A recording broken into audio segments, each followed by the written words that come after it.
In today's tutorial, I'm going to show you guys how to zoom in and out of your Excel workbook.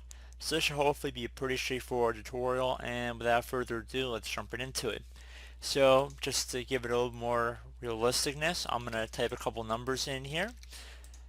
And now if you go down to your bottom right corner, the first way to zoom in, which I would suggest, would be to look at this little scroll bar. You can either left click on the little plus sign just to zoom in or the minus sign to zoom out.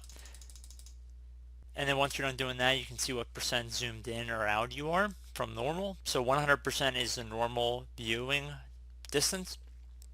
So if you wanted to zoom in or out using a keyboard shortcut, you can just do the control and the minus sign to make it more zoomed out, or the control and the plus sign to zoom it in more. Alternatively, you can go up to the top and left click on the view tab, and then left click on zoom, and then you can change the zoom levels in here as well. So I do hope this brief tutorial was able to help you guys out, and as always, thank you for watching, and I do look forward to catching you all in the next tutorial. Goodbye.